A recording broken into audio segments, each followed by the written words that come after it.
Good morning students. आज हम सबसे पहले आपका सरस्वती विद्या मंदिर के प्रांगण में और ऑनलाइन क्लास में स्वागत करते हैं।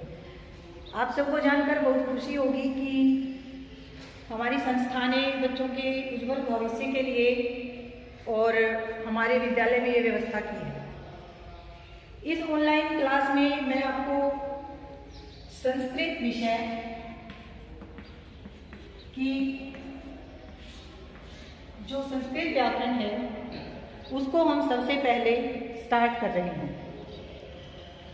किसी भी भाषा के जो आधार होते हैं वो होते हैं उसका व्याकरण। व्याकरण में सबसे पहले किसी भी भाषा के चाहे व्याकरण हो, जब हम उसे शुरू करते हैं तो उसमें सबसे पहले जो प्रकरण आता है वो आता है वर्ण विचार। वर्ण विचार, क्योंकि किसी भी भाषा का आधार वर्ण होता है। आपके प्रकरण को शुरू करने से पहले जो हमारी विषय है उसको हम थोड़ा सा उसके आधार को जानने की कोशिश करेंगे। वर्ण विचार, वर्ण किसे कहते हैं? वह छोटी से छोटी ध्वनि। वर्ण किसे कहते हैं? वह छोटी से छोटी ध्वनि, छोटी से छोटी ध्वनि जिसके और टुकड़े न किए जा सकें, जिसके और टुकड़े न किए जा सकें उसे वर्ण कहते हैं। उसे वर्ण कहते हैं। अर्थात किसी भी भाषा की ध्वनि का वह छोटा भाग जिसे हम आगे और विभाजित नहीं कर सकते उसे क्या कहते हैं? वर्ण कहते हैं। वर्ण के बाद अगर हम बात करें संस्कृत व्याकरण में कि संस्कृत व्याकरण में कितने वर्ण होते हैं, तो संस्कृत व्याकरण में वर्ण होते हैं 59। इन 59 वर्णों में संस्कृत व्याकरण शुरू होती है। इसके बाद में जो हमारे सिलेबस में पहला टॉपिक है, पहला प्रकरण है आपका, वो है संधि। संस्कृत व्याकरण में 10th क्लास में सबसे पहला टॉपिक है संधि। संधि हिंदी और संस्कृत दोनों भाषाओं में समान रूप से चलती है और सभी कक्षाओं में व्याकरण में संधि का टॉपिक होता है।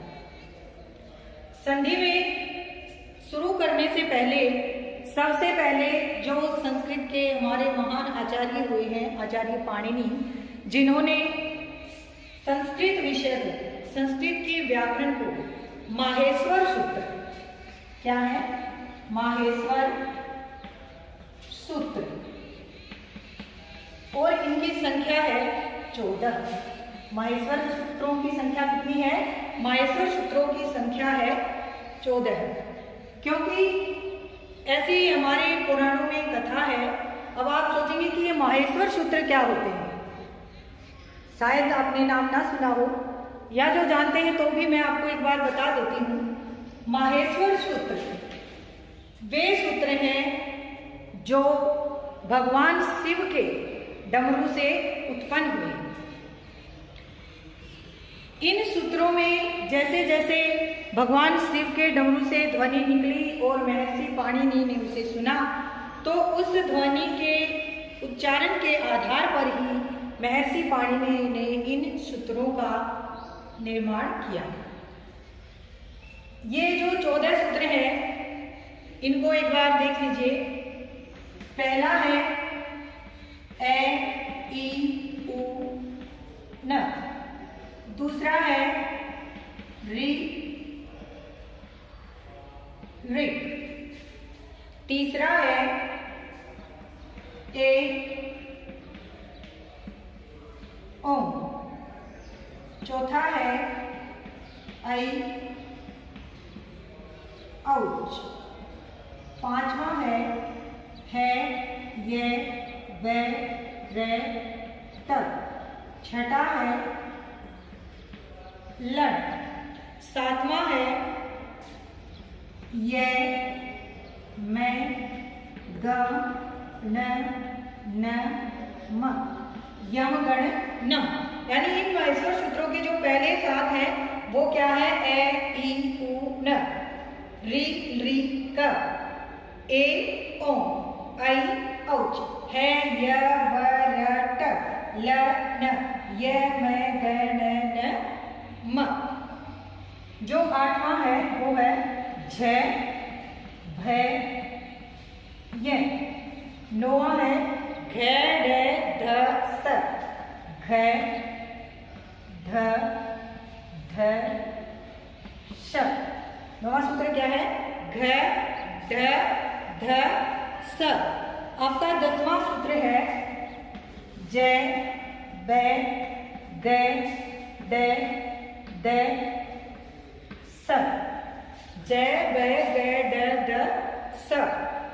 11वां सूत्र है ख फ छ ठ थ ज ट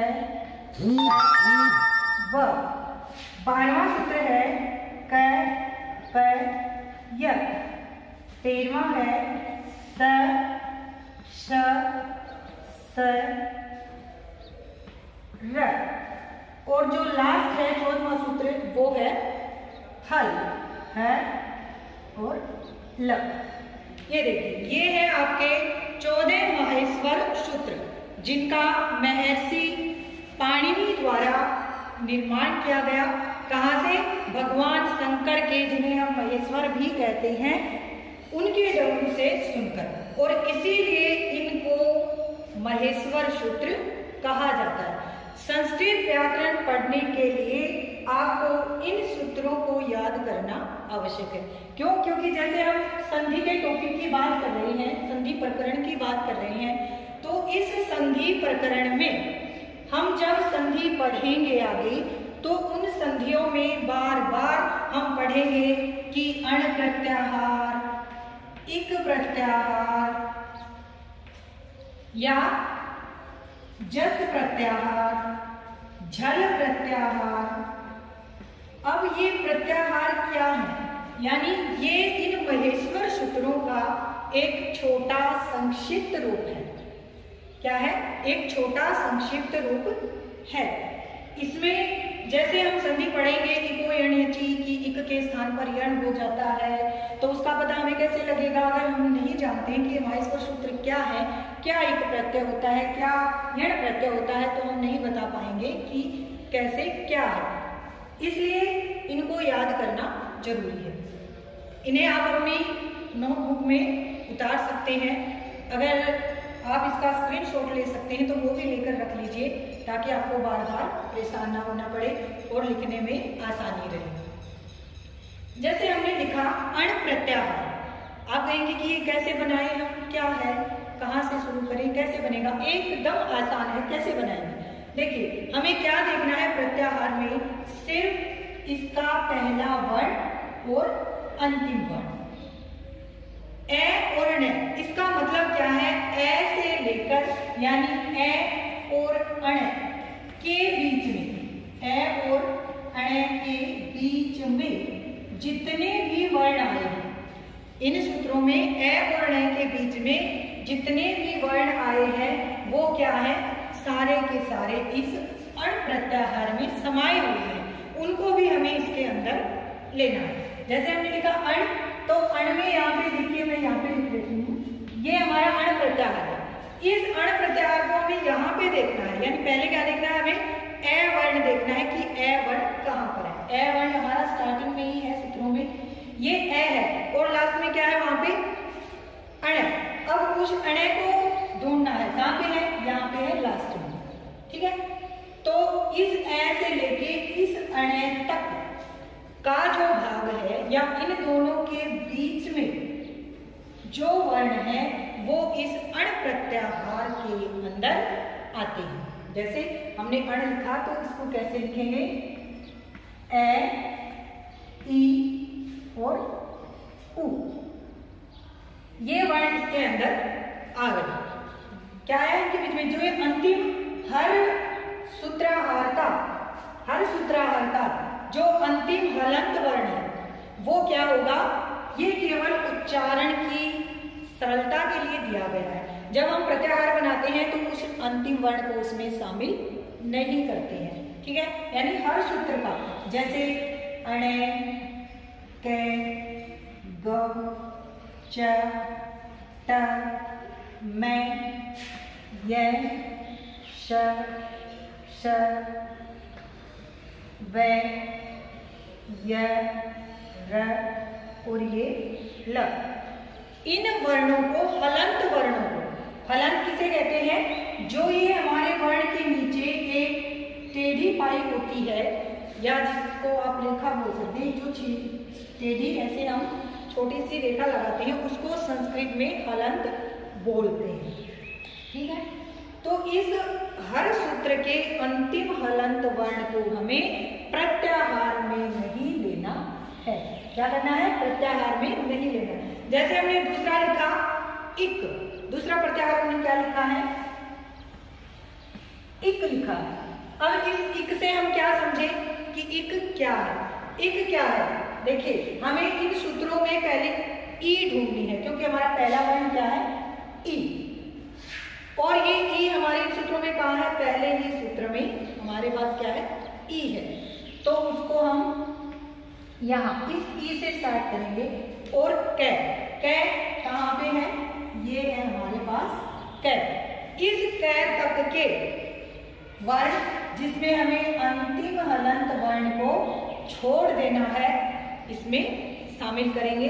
जैसे ई है, ई के बाद क्या है, उ, और उसके बाद में क्या है, लेकिन ये अंतिम हलंत वर्ण है सूत्र का, इसलिए हम इसे इसमें शामिल नहीं करेंगे। तो उ के बाद न को छोड़ दिया, उसके बाद में क्या है हमारे पास, री, क्या आया है, री, और उसके बाद में क्या है, री, क्या आया है, री, और फिर क्या है, कै। इस कै को हमें इस प्रत्याहार में शामिल नहीं करना है, क्योंकि हमारा अंतिम वर्ण हलंत कै है ना, यानी हमें इन सूत्रों के अंदर हलंत कै को देखना है। अब ये कै हमें क्या करना है, गिनना नहीं है, आगे लिखना नहीं है, सिर्फ एक प्रत्याहार का मतलब है ई, उ, री और ली, ठीक है। ये जो स्वर वर्ण है इनके साथ इनके दीर्घ रूप भी आएंगे।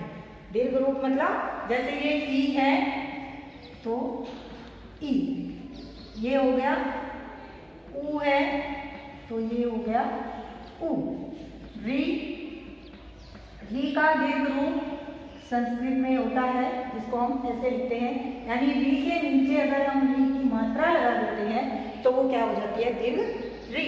और वैसे ही री, ल के नीचे री, और इसी री को हम अर्थ बिंदु के सदृश जब ऐसा कर देते हैं तो ये क्या हो जाती है, दीर्घ री। यानी ल के नीचे री, री ये हमारी ह्रस्व है, और इसके नीचे अगर हम एक और कर देते हैं तो ये क्या हो जाती है, दीर्घ री हो जाती है। इतनी बात ऐसा करते हैं, आपको समझ में आई होगी। आगे देखिए, ये जो प्रत्याहार है ऐसे ही जस प्रत्याहार बनेगा, ऐसे ही झल प्रत्याहार बनेगा। जितने भी प्रत्यय आप कोई भी बना लीजिए, सभी प्रत्यय संधि में जब ये नाम आपके सामने आएंगे तो कोई भी प्रत्यय, कोई भी वर्ण इनमें से छुटा हुआ महेश्वर सूत्रों में नहीं है, क्योंकि पूरी संस्कृत व्याकरण का आधार क्या है, ये हमारे महेश्वर सूत्र ही है, ठीक है। चलिए अब हम आगे बात करते हैं कि संधि में ये जो माहेश्वर सूत्र हमने पढ़े हैं ये किस प्रकार से आपके काम आएंगे। अब हम आगे अपना जो 10th क्लास में फर्स्ट प्रकरण, फर्स्ट टॉपिक है क्या है, संधि, उसको पढ़ेंगे। ठीक है, सबसे पहले हम बात करते हैं संधि। जो ये संधि शब्द है, क्या है? ये जो संधि शब्द है, ये उत्पन्न कैसे हुआ, कैसे बना है ये संधि शब्द? आइए जानते हैं कैसे बना है ये संधि शब्द। देखिए, संधि जो शब्द है उसकी निष्पत्ति या उत्पत्ति, ठीक है, संधि शब्द की उत्पत्ति कैसे हुई है? तो इसमें सम उपसर्ग पूर्वक, क्या है? सम उपसर्ग पूर्वक धू धाय धातु, धू धाय धातु, जिसका अनुबंध लोप करके हमारे पास क्या बचता है? धा और की प्रत्यय, ठीक है। संधि शब्द की उत्पत्ति सम उपसर्ग, सम क्या है? ये उपसर्ग है, क्या है? उपसर्ग है। जब आप इस लेक्चर को देखें साथ के साथ जब आपसे आंसर करते हैं तो बोला करो, जैसे आप बोलेंगे तो आपकी भी प्रैक्टिस होगी और प्रैक्टिस होगी तो वो चीज अनायास ही आपके माइंड में आ जाएगी, ठीक है। तो ये सम क्या है? ये है उपसर्ग, ठीक है। ये धू धाय, ये क्या है? जिसका हमारे पास शेष बचा है, ये क्या है? धातु, क्या है ये? धातु, जिसे हिंदी में क्या कहते हैं? धातु को हिंदी में क्या कहते हैं? क्रिया, ठीक है। जब आप हिंदी पढ़ेंगे तब उसमें पढ़ेंगे कि क्रिया के मूल रूप को धातु कहते हैं, क्योंकि सभी भाषाओं की जननी संस्कृत है। हम सभी जानते हैं, आप भी जानते हैं, हम भी जानते हैं, सब जानते हैं कि सभी भाषाओं की जननी क्या है? संस्कृत है। इसलिए क्रिया को संस्कृत में कहते हैं धातु, और जो धातु है मूल, उसको हिंदी में बोलते हैं क्रिया, ठीक है। जब आप हिंदी व्याकरण पढ़ेंगे तो शायद पढ़ेंगे कि क्रिया के मूल रूप को धातु कहते हैं, ठीक है। लास्ट में इसमें है की, ये की क्या है? प्रत्यय, की क्या है? प्रत्यय। समझ में आया? संधि शब्द की उत्पत्ति कहां से हुई है? संधि शब्द की उत्पत्ति सम उपसर्ग, सम क्या है? उपसर्ग, धू धाय धातु यानी धा धातु और की प्रत्यय के योग से हुई है। आपको इतना ये अपनी नोटबुक में साथ के साथ उतारते जाना, या आप एक बार इसको समझ के और बाद में इसको उतार लेना। इसके बाद में संधि की उत्पत्ति समझ में आ गई कि जो हमारे पास संधि शब्द है, क्योंकि बच्चों के माइंड में आता है कि ये शब्द है, ये कहाँ से आया, क्यों आया? तो संधि जो शब्द है उसकी उत्पत्ति सम उपसर्ग धू धाय धातु की प्रत्यय से हुई है। अब आगे हम बात करते हैं संधि की परिभाषा, संधि की परिभाषा। संधि कहते किसे हैं? हम हिंदी में भी पढ़ते हैं, संस्कृत में भी पढ़ते हैं और उसको याद करते हैं। तो संधि किसे कहते हैं? जब दो वर्णों के आपस में मेल से किसी भी वर्ण में कोई विकार उत्पन्न होता है तो उसे संधि कहते हैं। कई बार हम ये बोलते हैं या कई बार बोलते हुए सुनते हैं, पूछते हैं जब कि संधि किसे कहते हैं, तो आंसर मिलता है कि दो वर्णों के आपस के मेल को संधि कहते हैं। नहीं बच्चों, ये गलत होता है, क्योंकि संधि में अगर कोई विकार नहीं है, परिवर्तन नहीं है, तो हम उसे संधि नहीं कह सकते। देखिए मैं आपको थोड़ा सा समझा देती हूँ यहाँ पे उदाहरण से। जैसे वाक धन चातुर्य, वाक धन चातुर्य, ठीक है। अब ये हमारे पास दो अलग अलग शब्द हैं। इन दोनों पदों में जब हम इनको संधि एक साथ लिखते हैं जोड़कर, कैसे? वाक चातुर्य, तो ये क्या है? केवल संयोग है। इसको हम क्या बोलते हैं? संयोग बोलते हैं। क्या बोलते हैं इसको? हम संयोग बोलते हैं, संधि नहीं बोलते, ठीक है। संयोग बोलते हैं। क्यों? क्योंकि इन दोनों वर्णों के मेल से इसके अंदर कोई परिवर्तन, कोई विकार ना तो इधर वाले पद के वर्ण में हुआ है और ना ही सामने वाले या दूसरे पद के वर्ण में वा है, इसलिए हम इसको क्या बोलेंगे, इसको बोलेंगे संयोग। संधि किसे बोलेंगे, जहां विकार होता है, जैसे यहाँ पे हमने लिखा नमः धन ते, नमः धन ते, ये क्या बनेगा हमारा नमस्ते, क्या बनेगा नमस्ते। अब इसमें देखिए यहाँ पे विसर्ग है, क्या है, ये जो दो बिंदु होते हैं इनको संस्कृत में बोलते हैं विसर्ग। क्या बोलते हैं इनको, विसर्ग, क्योंकि कई बच्चों को पता नहीं होता कि इनको क्या बोलते हैं, वो ऐसे बोलते हैं कि दो बिंदु लगे होते हैं पीछे, लेकिन इनको संस्कृत में क्या बोलते हैं, विसर्ग। ठीक है, तो इन विसर्गों के स्थान पर क्या हो गया, स, दंत से हो गया, है ना। तो इसलिए ये क्या हुआ, यहाँ पे विकार हुआ है, परिवर्तन हुआ है ना। तो यहाँ पे क्या है, इसको हम कहेंगे संधि। अगर ये चीज शायद आशा करते हैं आपको समझ में आ गई होगी कि संयोग किसे कहते हैं और संधि किसे कहते हैं। ठीक है, देखिए संधि, संस्कृत में जो संधि की परिभाषा होती है वो होती है परः सन्निकर्ष, परः सन्निकर्ष संहिता, परः सन्निकर्ष संहिता। अर्थात ये तो हो गई इसकी संस्कृत की परिभाषा की संधि किसे कहते हैं, परः सन्निकर्ष संहिता। अर्थात हिंदी में कैसे समझेंगे इसको हम, अर्थात जब दो शब्दों के या पदों के, दो शब्दों के या पदों के परस्पर मेल से उनमें से किसी वर्ण में, किसी वर्ण में कोई परिवर्तन या विकार,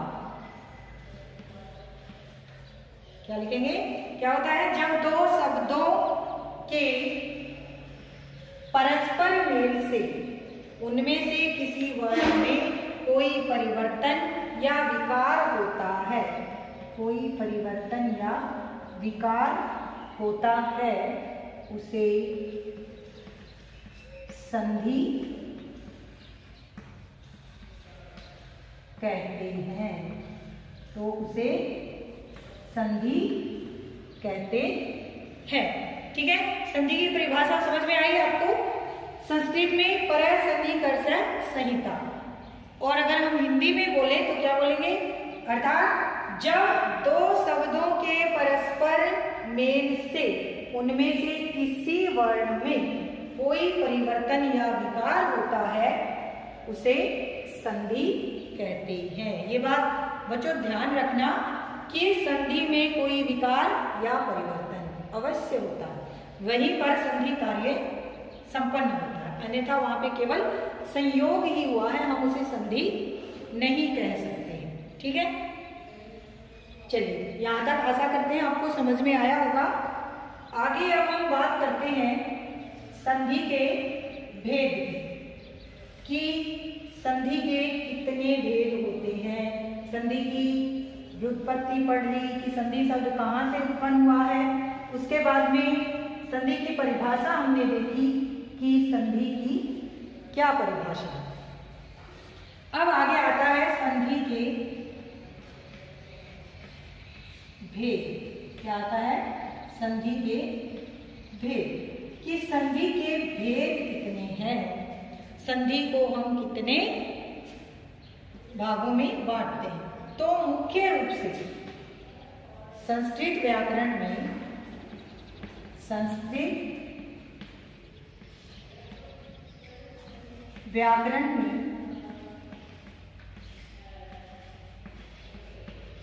संधि के मुख्य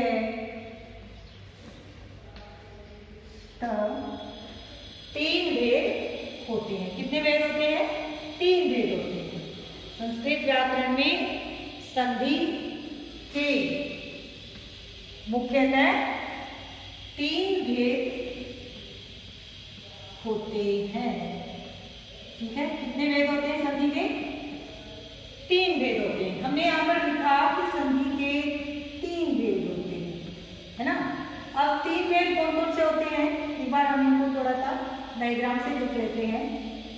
संधि के तीन भेद, ठीक है, कौन से हैं? नंबर एक, अच संधि। नंबर एक कौन सी है? अच संधि। नंबर दो, हल संधि। नंबर दो है हल संधि। और नंबर तीन है विसर्ग संधि। नंबर तीन क्या है? विसर्ग संधि। देखिए, ये पहली संधि संस्कृत में है अच संधि, दूसरी है हल संधि और तीसरी है विसर्ग संधि। हो गए तीनों भाग। हमने अभी ऊपर बात की कि संस्कृत व्याकरण में संधि के मुख्यतः तीन भेद होते हैं। और वो तीन भेद कौन से हैं हमारे पास? नंबर एक अच संधि, नंबर दो हल संधि, नंबर तीन विसर्ग संधि। अब इस संधियों में आप कहेंगे, हो सकता है कई बच्चों ने नहीं सुना होगा ये नाम कि अच संधि, हल संधि, है ना। तो इनको हिंदी में भी हम जान लेते हैं। हिंदी में इसको बोलते हैं स्वर संधि। अच संधि को हिंदी में क्या बोलते हैं? स्वर संधि। हल संधि को क्या बोलते हैं? व्यंजन संधि। क्या बोलते हैं? व्यंजन संधि। और विसर्ग संधि हिंदी में भी वही होती है, विसर्ग संधि। ठीक है, विसर्ग संधि दोनों में एक ही नाम से जानी जाती है, क्या? विसर्ग संधि।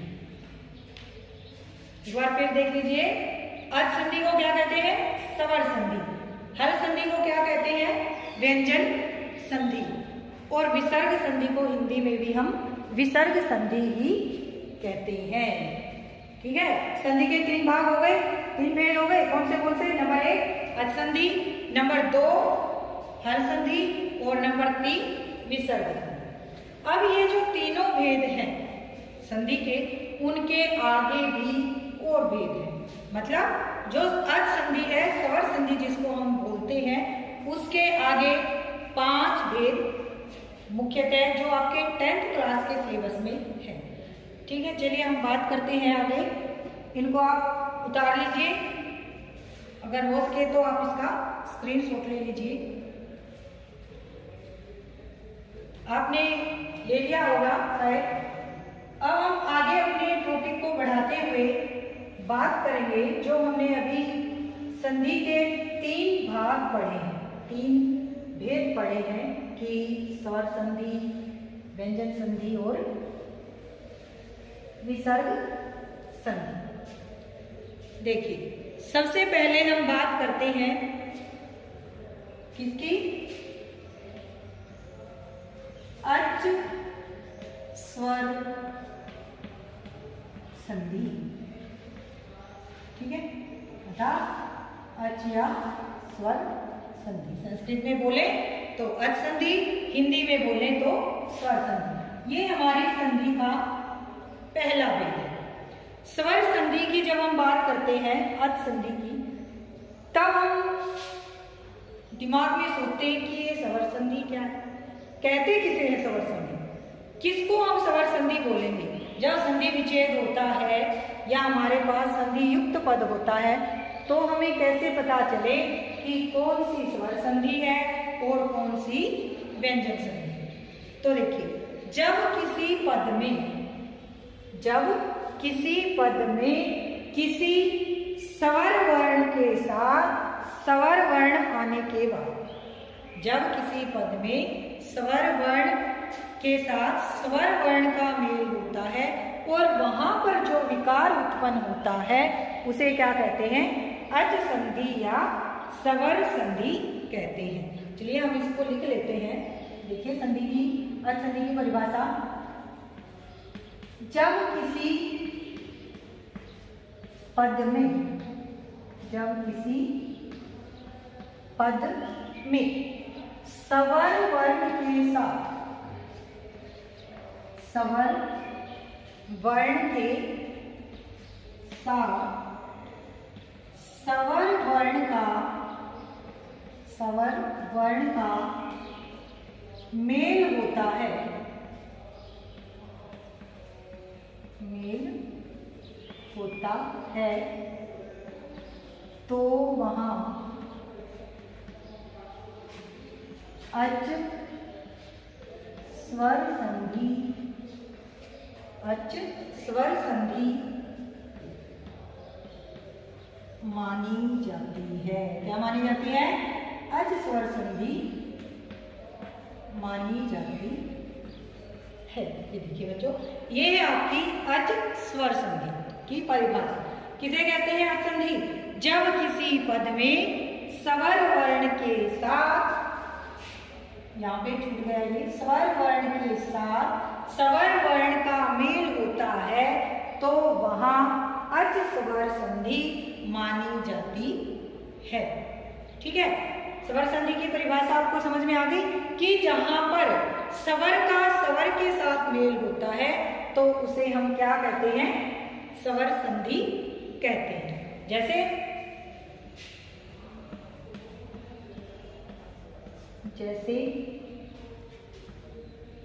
हिमालय, इसका अगर हम संधि विच्छेद करेंगे तो क्या होगा? हिमधन आलय। क्या होगा संधि विच्छेद? हिमधन आलय, है ना। तो यहाँ पर देखिए, अब दोनों पदों को हमें देखना है। ये पहला पद और ये दूसरा पद, ठीक है। इन्हें हम पूर्व पद और उत्तर पद भी बोल सकते हैं। ये पूर्व पद और ये उत्तर पद, ठीक है। अब हमारा प्रथम पद क्या है? हिम। हिम में देखिए मैं में यहाँ पे क्या है हमारे पास? ए। ऐसे ही तो बना है, मैं धन ए करके बना है मैं, है ना। मैं इसके अंदर ए स्वर छुपा हुआ है और बाद में यहाँ पे जो धन चिन्ह है उसके बाद में भी हमारे पास क्या है? आ, है ना। तो यहाँ पर दोनों पदों का मेल जहां पे हो रहा है, हमने लिखा कि दोनों वर्णों का जब मेल होता है तो मेल कहाँ पे हो रहा है? यहाँ पे हो रहा है ना। तो हमें क्या लिखना है कि ए धन आ, क्या बन जाएंगे दोनों? आ, क्योंकि ये दीर्घ संधि का उदाहरण है ना। तो ये क्या है? स्वर संधि। और देख लीजिए, जैसे पवन, क्या बनेगा इसका विच्छेद? पो धन अन। क्या बनेगा? पो धन अन। देखिए यहाँ पे क्या है हमारे पास? पे। पे में क्या है? ओ है, ओ है ना। और आगे जो दूसरा पद है हमारा, उसमें भी क्या है हमारे पास? ए। दूसरे पद में हमारे पास क्या है? ए। तो इस पहले पद के और दूसरे पद के जहां पे हमारा मेल हो रहा है, इन दोनों पदों में पहले भी स्वर है और बाद में भी क्या है? स्वर है। तो यहाँ पे क्या हो गया? दोनों तरफ स्वर होने के कारण, स्वरों का मेल से विकार होने के कारण यहाँ पर अच स्वर संधि होती है, ठीक है। पवनः पो धन अनः, क्या होती है यहाँ पे? अच स्वर संधि, अच स्वर संधि, ठीक है। स्वर संधि समझ में आ गया? आप इसको नोटबुक में उतार लेना। चलिए आगे हम बात करते हैं। अब हमने जान लिया संधि, संधि के भेद। कौन से भेद संधि के भेद? कितने भेद थे? 3। कौन से?